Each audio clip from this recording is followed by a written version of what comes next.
Okay, Perek Rishon, the first chapter, Halacha Hey, number 5.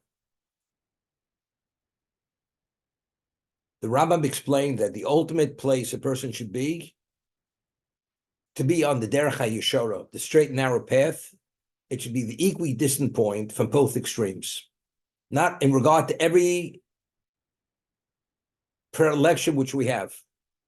And as a result of that, you're fully in control in terms of being objective in every one of those areas, not to be concerned that your inclination in any way will actually cause you not to see it correctly. You have the ability to make an appropriate choice in that context because you're right in the middle.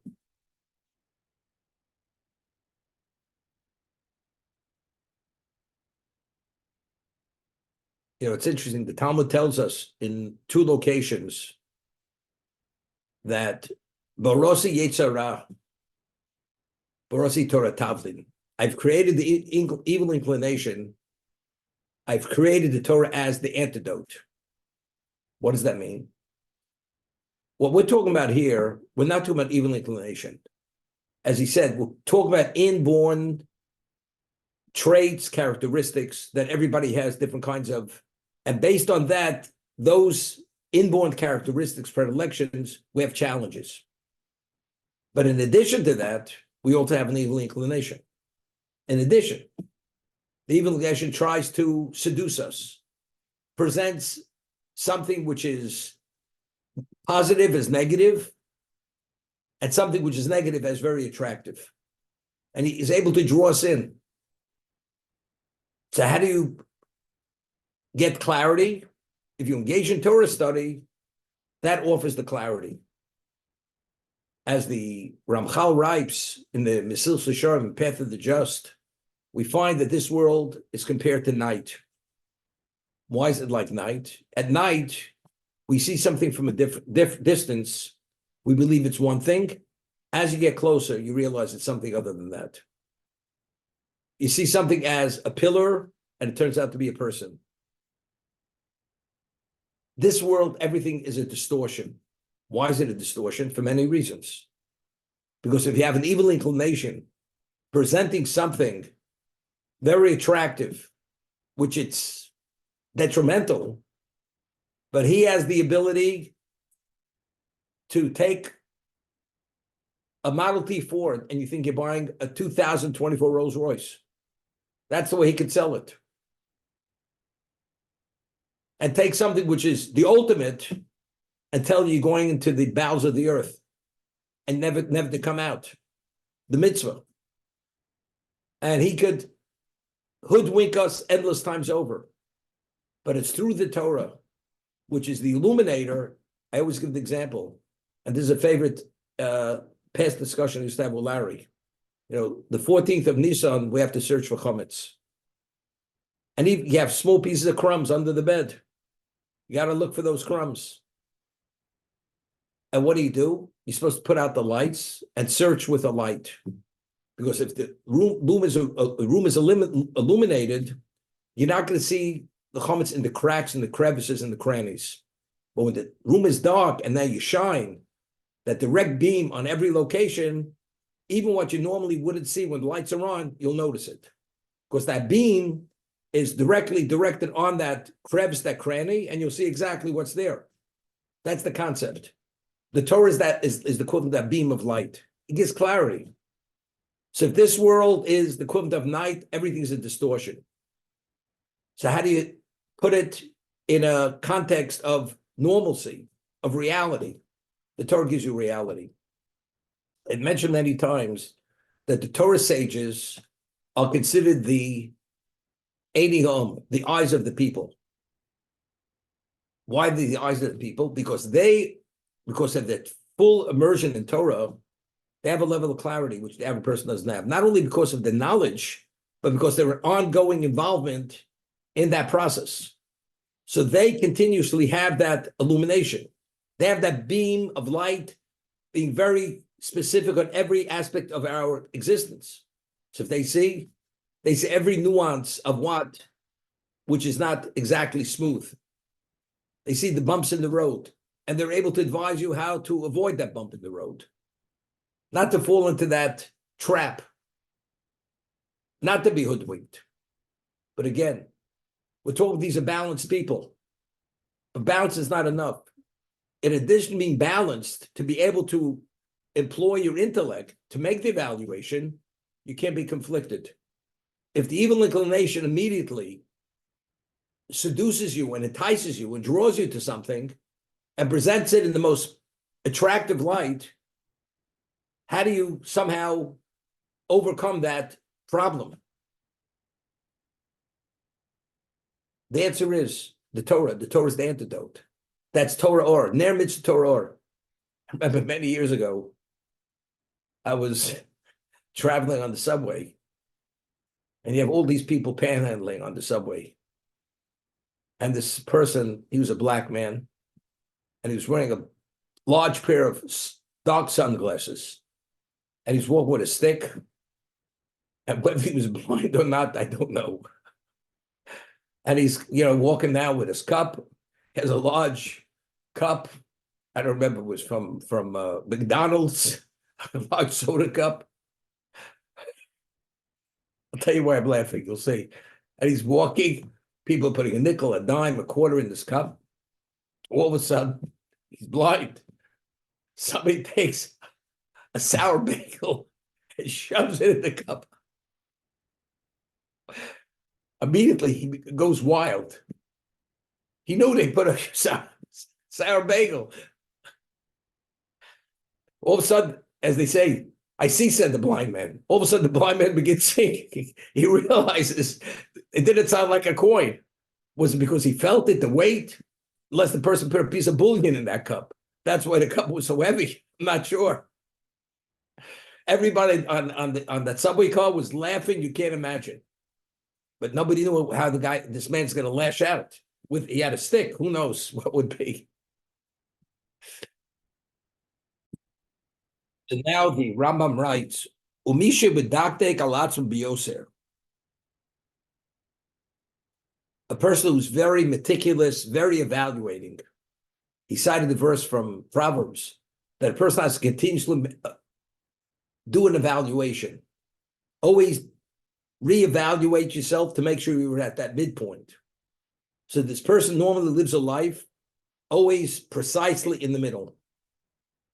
The Yisrachik medea benus miat, and he deviates and he veers from that center point slightly, either to the right or to the left. Letzad zeh, nikro chosid. He's called chosid. What's a chosid? He goes beyond. He knows exactly the midpoint.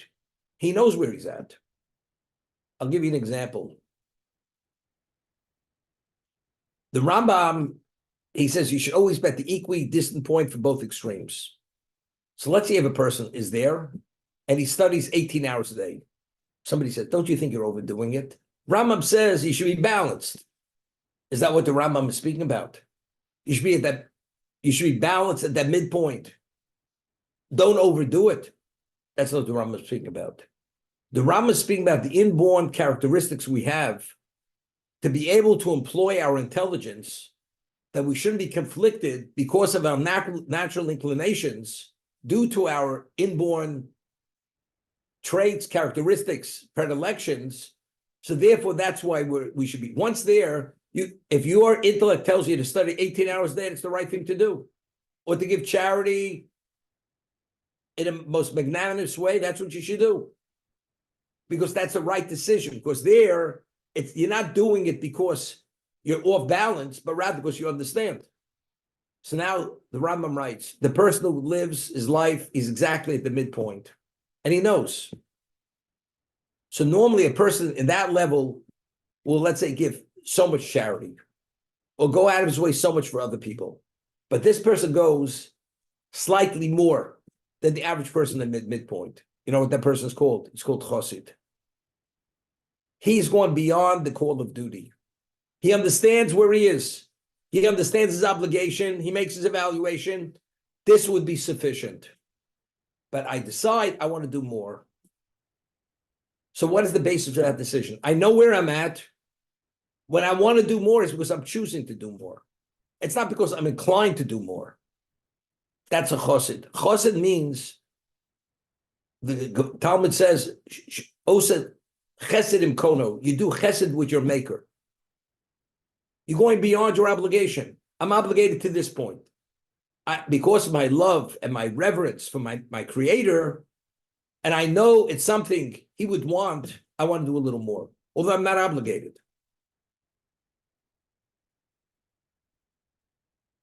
Tell you a personal story. When I was about 18 years old, AMP, every town had AMPs throughout the United States. And many of the products had OUs, had certifications, kosher. And you were able to buy a bag of hard sucking candies, maybe 2 pounds, a very small amount of money. Bag weighs maybe a pound, they have 2 pounds of whatever they were.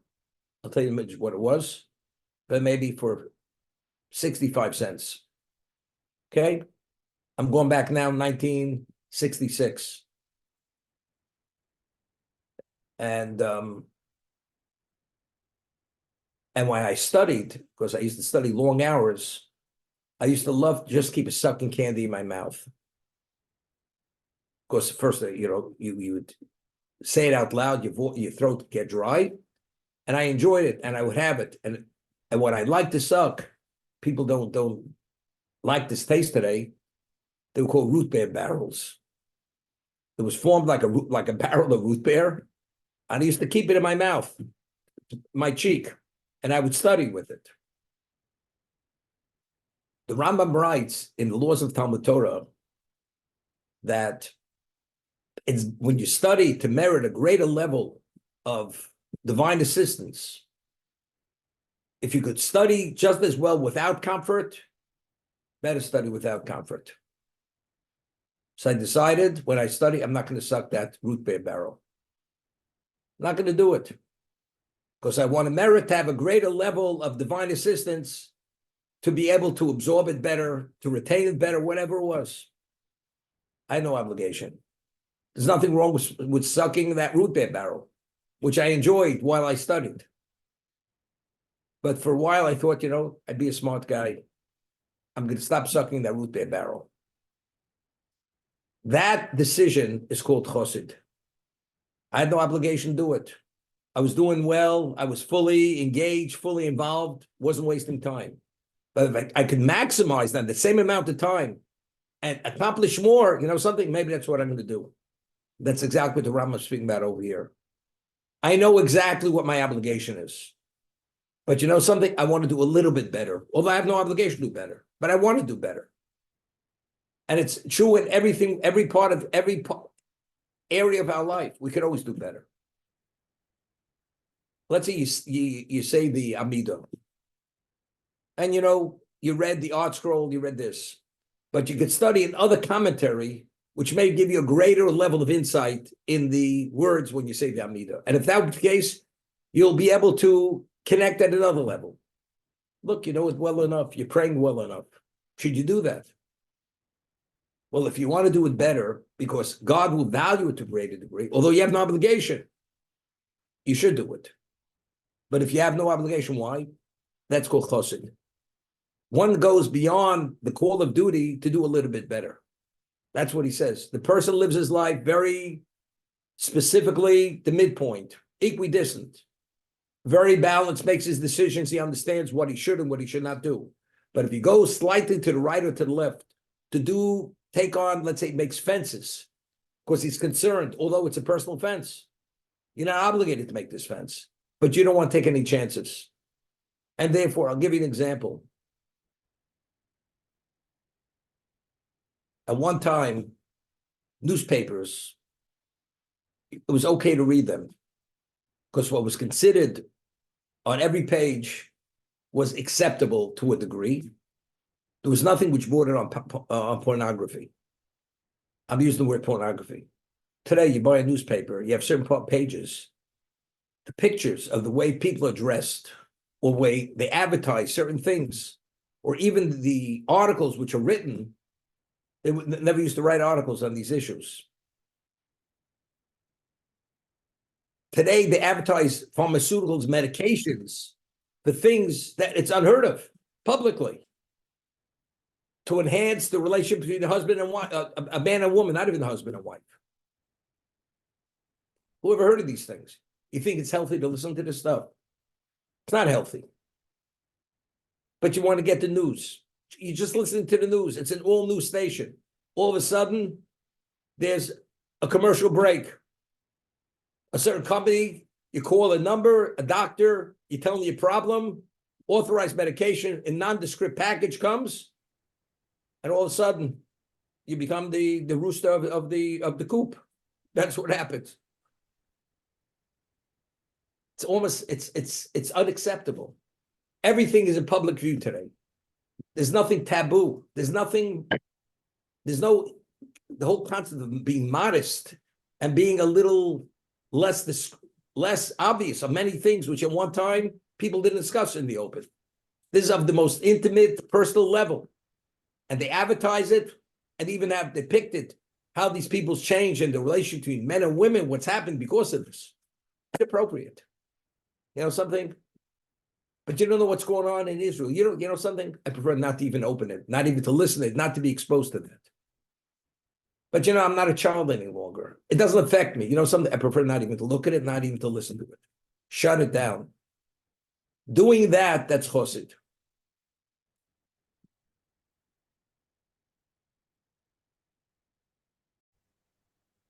Person should make a fence for the Torah. I mean, we don't have enough rabbinical fences. Every rabbinical law is a fence. I mean, how many fences do we need?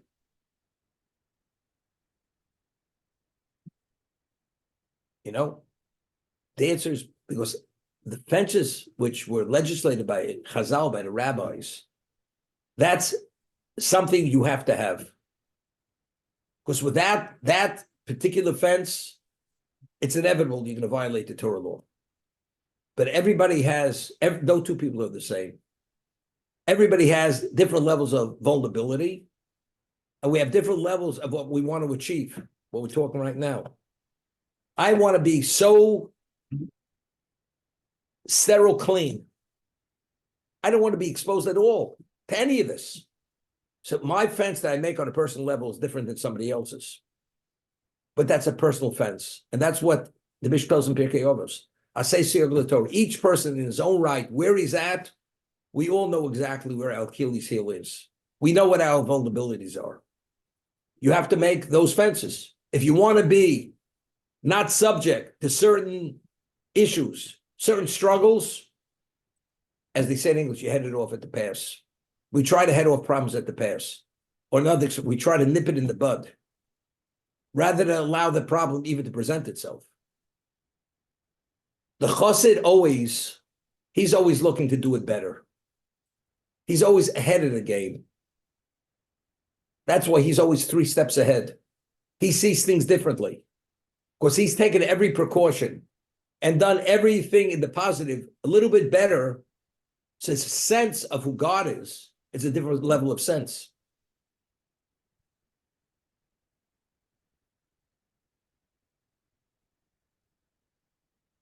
There's a famous story with a chassid. He lost all his money. And he was a philanthropist. He did hospitality. And all of a sudden he lost everything. So he goes to the Hasidic rabbi, to his holy rabbi, and he says, what am I supposed to do? All the joy in my life, I've lost it. Because I used to enjoy giving charity. I enjoyed hosting people, interacting, talking to people. Now nobody would even look at me. I have nothing to offer. So he says to this person, he says, I would like you to travel. I have a chassid, one of my closest chassidim. He has nothing, barely anything, and he'll teach you how to have joy, despite the fact you have nothing. He says, who is this chassid? His name is Rebbe Reb Zusha, famous Hasidic holy rabbi. He says, where does he live? He says, you have to travel for 2 weeks to a certain town, and you go to that town, you'll locate him. and he'll teach you how to be happy despite the fact that you have nothing. He travels, he finally gets to the town, and he asks about Zusha, who's known as Zusha. Now, the Rebbe of Zusha became eventually a holy Hasidic rabbi, and he says, where's Zusha? They said, he lives, the hovels in town, where the windows are stuffed with rags, or they're boarded up, and the doors on one hinge, and the houses there have earthen floors, and no chair matches the other, and you have rickety table. That's the neighborhood where Zusha lives. So you can imagine. He's going to where? He's going to Poverty Town. He goes, walks down the streets. The streets are not paved. He finally finds Zusha's house. And sure enough, the house has every depiction of the way it was described. Windows are stuffed with rags. Some of the windows are boarded up. Sure enough, the door is on one hinge. Knocks on the door. The door nearly comes off its hinge, that one hinge. Comes in, and he greets him with a smile. He says, Shalom Aleichem. He says, why did you visit me? Why do I deserve this honor that you should be? He doesn't even know who the man is. He says, the Holy Rebbe sent me. And he mentioned the Rebbe's name, which was the rabbi of Zusha. When he hears the rabbi's name, he smiles like the sun, like a beacon of light. The man himself looks malnourished. He doesn't eat much. He barely weighs 100 pounds. He's wearing threadbare clothing. The room looks like a disaster, not the question of cleanliness. Totally sparse, no floor, tables rickety, nothing on the walls. And he sits down, he offers him a glass of tea. Can't offer him more than that because he doesn't have much more than that. And he says to him, tell me why you came. He says, I'll tell you my personal story. I used to be a very wealthy man. I hosted people. I did this, I did that, I gave charity. Today, I lost everything. And as a result, I have no joy in my life. Okay? And the Rebbe said to me, I should go to Zusha, and he'll teach me that despite not having anything, you're able to have joy. The moment he heard that, he says, the Rebbe says, I don't have anything. What are you talking about? I have everything. There's nothing I don't have. He says, I must apologize. God must forgive me. To say the Rebbe made a mistake. How could the Rebbe say I don't have anything? I have everything in the world. So I think the Rebbe made a mistake to send you to me. I'm not the right person to advise you. Because I'm a person that has everything. You say you have nothing, I can't advise you. Understand? When do you recognize that you have everything?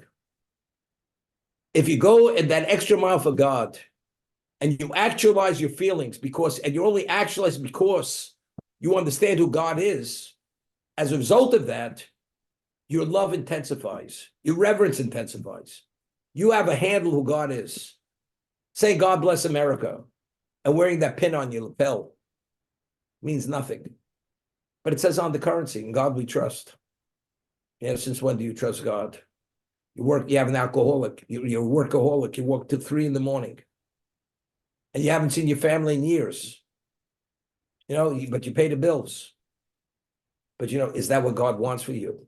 Doesn't he want you to be a family man and raise your children? But I could afford a nanny to raise my kids. I don't have to be there. Years ago, they had an article in one of the magazines, latchkey kids. Latchkey, you had your credit card, latchkey, you went. The housekeeper was at home. The food was prepared. The parents were traveling. You saw your parents once a month. That's about it. Maybe on weekends. Is that what life's meant to be? If you have it all, you don't want that kind of life.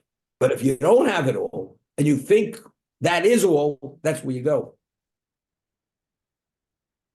The chassid lives a life. He's at that equidistant point. He knows exactly where he is. He knows he's addressed his obligation. But because he appreciates what he's doing, he wants to do more of it. Therefore, he goes slightly to the right or to the left. To the right to do more. To the left to create more fences. Not that, God forbid, he should cross that line. It's only because he understands who he's serving and what the value of that service is.